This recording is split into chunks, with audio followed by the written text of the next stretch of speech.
com você? Espero que esteja tudo certo. Sou a professora Natália e estamos aqui hoje para mais uma aula de Geografia para o 9º ano dos anos finais. Hoje vamos falar sobre as indústrias e as atividades industriais do mundo. Você sabe como são divididas e organizadas as indústrias? Vamos entender melhor essas divisões e os diversos setores econômicos que movimentam a economia mundial. E para os professores e professoras que nos acompanham, a habilidade da BNCC que será trabalhada é comparar e classificar diferentes regiões do mundo, com base em informações populacionais, econômicas e socioambientais, representadas em mapas temáticos e com diferentes projeções cartográficas. Já o objetivo é compreender sobre os setores econômicos e tipos de indústrias mundiais. E para você, estudante que nos acompanha, não se esqueça de registrar a sua presença na aula, através do QR Code que está aí na sua tela. É muito importante que em todas as aulas que você assistir aqui, no Dever em Casa e na TV, confirme a sua presença, através do QR Code, ok? A atividade econômica industrial emprega milhões de pessoas no mundo todo. Há inúmeras atividades industriais e elas se adequam de acordo com as épocas e os padrões de consumo da população. Como, por exemplo, a produção de itens tecnológicos, como os computadores. Até o período de 1946, por exemplo, ano que foi lançado o primeiro computador, não haviam a produção de peças desses equipamentos, que só foram se modernizando com o passar dos tempos e obtendo cada vez mais consumidores. Com isso, a automação industrial, ou seja, a modernização das indústrias, alteraram a divisão dos trabalhadores entre os setores de atividade da economia. Pois quanto mais modernizadas são as atividades industriais, menos pessoas estarão empregadas nas indústrias, ou seja, menor a mão de obra humana. E isso acontece principalmente no setor agropecuário, com a chegada de máquinas de plantio, colheita e separação. Inclusive, vamos entender agora quais são os setores da economia e qual o setor que a indústria e também a agricultura, que nós citamos, se encaixam. Os setores da economia são divididos por segmentos, de acordo com as atividades econômicas e produtivas da sociedade. A divisão, ela se dá entre os setores primário, secundário, terciário e quaternário. O setor primário é o da agricultura, da pecuária e do extrativismo. Como está no nome do setor, o primário significa o que vem primeiro na produção, que é a matéria-prima dessa produção. Já o setor secundário, ele corresponde às indústrias. Nesse setor estão inseridas também a construção civil e qualquer serviço industrial. Esse setor é responsável por transformar a matéria-prima que vem do setor primário em um produto final, um produto industrial. A matéria-prima em produto acabado. O setor terciário já agrega trabalhos formais ou informais. Ele é responsável pela oferta de mercadorias e de serviços que são prestados em diversas áreas da sociedade, como no comércio, na educação, na saúde. Esse setor é o que mais participa da economia mundial, devido às suas inúmeras atividades. Já o setor quaternário é o segmento da economia que se dedica a expandir o conhecimento, através da troca de informações e de atividades na área da educação, da pesquisa e do desenvolvimento tecnológico. É um setor muito ligado à inovação, de novas ideias e aprimoramento do mercado. Vamos agora observar como está concentrada e dividida a população economicamente ativa desses setores econômicos pelo mundo. Antes, só relembrando para você que população economicamente ativa, que também é chamada pela sigla PEA, é um conceito usado pelo IBGE para se referir às pessoas de 10 a 65 anos classificadas como ocupadas ou desocupadas. As pessoas ocupadas, elas são as que estão empregadas, ou trabalhando por conta própria, ou também que empregam outras pessoas. Já as desocupadas são as pessoas desempregadas e que estão em busca de um emprego. Esse mapa, ele mostra a concentração de pessoas que trabalham no setor primário e nos países aqui do continente. De acordo com a legenda, quanto mais escuro no mapa, maior a concentração de atividades. As atividades primárias, elas se desenvolvem pelo mundo, principalmente nas zonas rurais, áreas florestais e próximas a mares e cursos d'água. Podemos perceber que a sua maior concentração, de 30% até 50%, que são as cores azuis mais escuras, elas estão em uma parte aqui da Ásia, da África e também de alguns países aqui da América Latina. Países mais desenvolvidos economicamente, eles possuem uma menor população de trabalhadores nesse setor, que no caso aqui são a América do Norte e a Europa. Já nesse outro mapa, nós identificamos o setor secundário, que mostra como esse setor industrial está mais presente aqui na área da Europa, em alguns países da Ásia e também da América, tanto a América do Sul como a América do Norte. E também, claro, a Oceania. O setor industrial, ele está mais espalhado pelo mundo, como vocês podem perceber.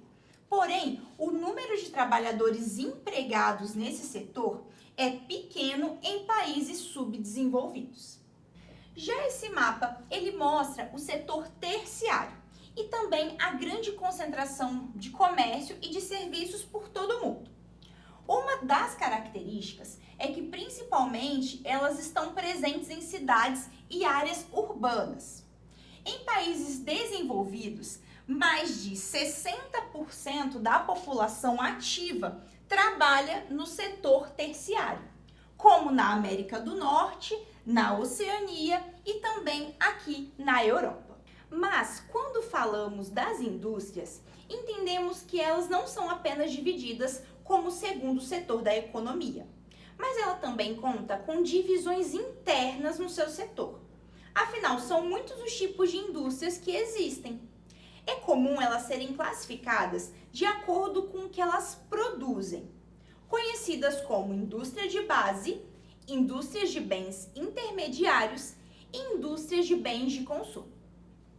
As indústrias de base, elas também são chamadas de indústrias de bens de produção e são aquelas que transformam a matéria-prima bruta, que é encontrada e extraída diretamente da natureza, em matéria-prima processada, que é usada em outros tipos de indústria. Dessa forma, essa indústria, ela produz os itens que são essenciais para outras. E elas, assim, elas são essenciais para movimentar esse setor da economia. Já as indústrias de bens intermediários são aquelas que produzem bens manufaturados, ou seja, produtos feitos em um processo padronizado e em grande quantidade. No caso dessas indústrias, elas produzem insumos que serão usados também por outras indústrias, como, por exemplo, o plástico e o aço. Já as indústrias dos bens de consumo, elas produzem e direcionam a produção diretamente ao mercado consumidor, ou seja, as pessoas que vão comprá-las, nós. Elas são divididas em indústrias de bens duráveis e indústrias de bens não duráveis. Os bens duráveis são as mercadorias que podem ser usadas por bastante tempo, como os eletrônicos, as roupas, os calçados. Já os itens não duráveis são os produtos perecíveis, ou seja, que seu prazo de validade é curto, como os alimentos e os remédios, por exemplo. E você sabia que, além de todas essas classificações que nós falamos, o IBGE também tem uma classificação para as indústrias aqui do Brasil? Elas são 3: as extrativistas, a de construção civil e as de transformação. As extrativistas, elas retiram da natureza fontes de energia e de matéria-prima, como o petróleo e o minério. A de construção civil são as que constroem edifícios e obras de infraestrutura, como os prédios, os portos e as rodovias. E as indústrias de transformação, elas, como está no nome, transformam as matérias-primas em diversos outros bens. E você sabe que tipo de indústria é produzido alguns dos itens e objetos que você tem aí na sua casa? Por exemplo, a geladeira. Qual setor da indústria fabrica esse objeto? Ela pode ser considerada um bem de consumo durável.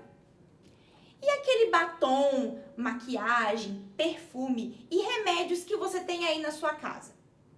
Eles também são bens de consumo, porém são não duráveis, pois eles apresentam validade e podem estragar em um período muito curto de tempo.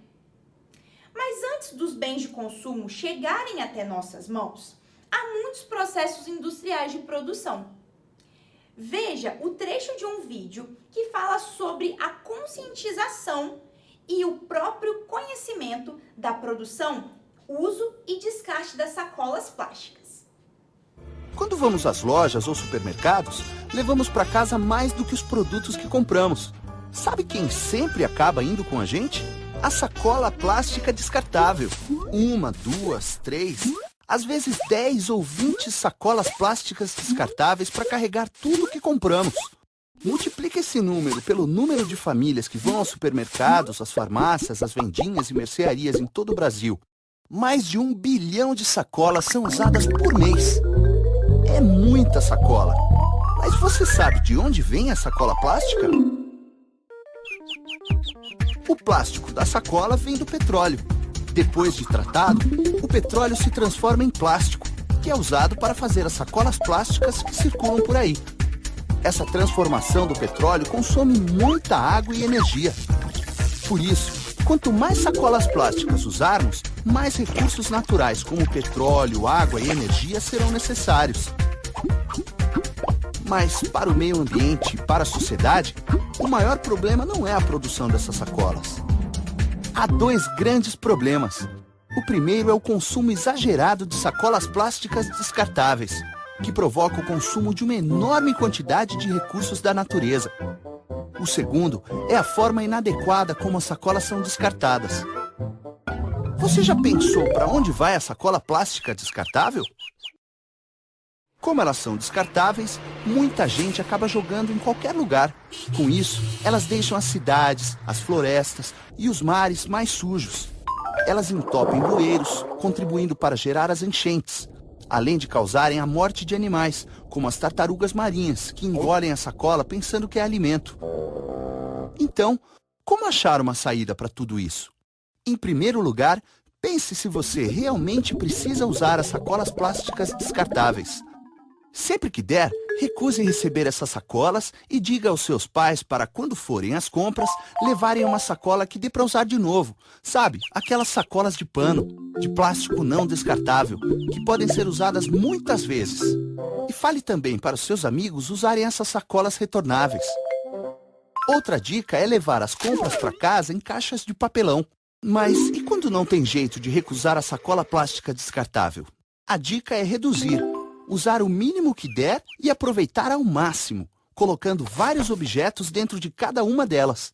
Não precisa colocar uma sacola dentro de outra sacola. Com a sacola em casa, depois das compras, é possível reutilizá-la para outras coisas. E se não tiver mesmo o que fazer, o melhor é enviar a sacola para a reciclagem. Assim, ela pode se transformar novamente em matéria-prima que vai ser usada em outros produtos. Isso é consumo consciente. É o consumo que procura não desperdiçar e busca ter, sempre que possível, consequências positivas para cada um e para todos nós. E sabe como você pode entrar nessa e construir um futuro melhor? Conte essa ideia para os seus amigos. Ajude a trazer mais gente para a turma dos consumidores conscientes.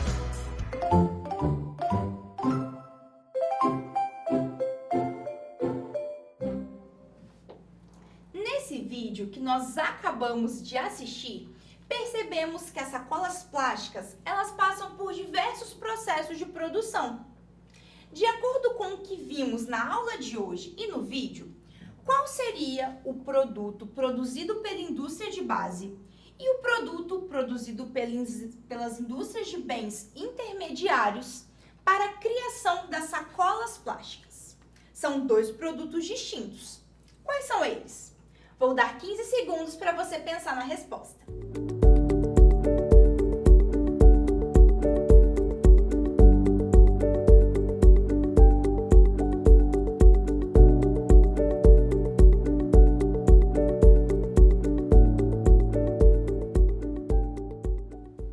E a resposta é petróleo, produzido pela indústria de base, e plástico, produzido pelas indústrias de bens intermediários.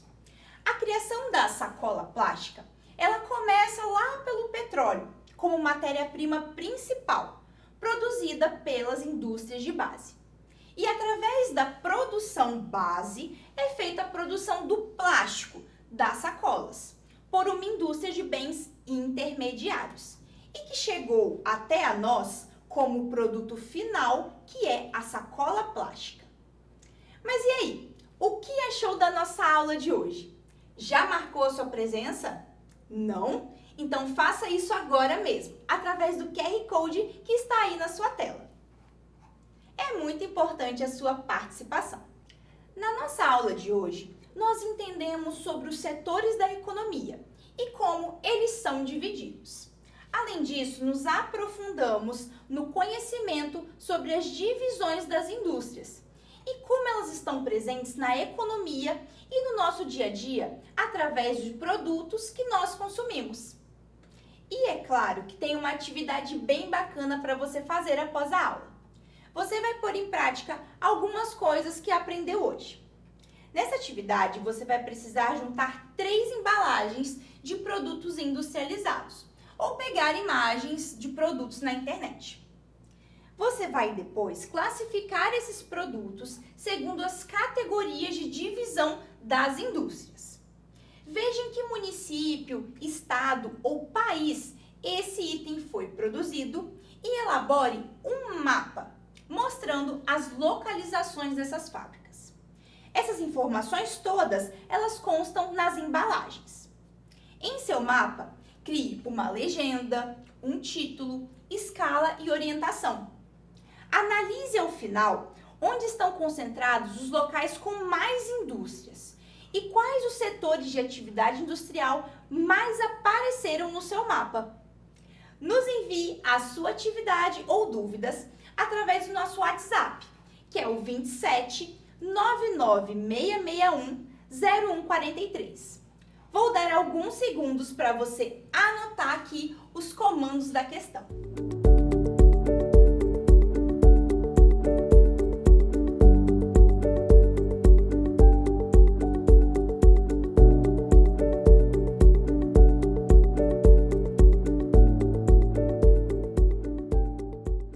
Além do nosso WhatsApp, temos outros canais de comunicação para você.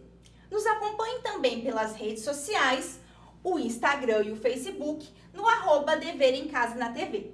E através do site, onde estão presentes nossas aulas, biblioteca virtual, entre outras coisas, que é o www.tvdeverencasa.com.br. E o nosso encontro está terminando por aqui. Espero vocês na nossa próxima aula. E obrigada por estar conosco até aqui. E não esqueçam, mesmo distantes, estamos juntos!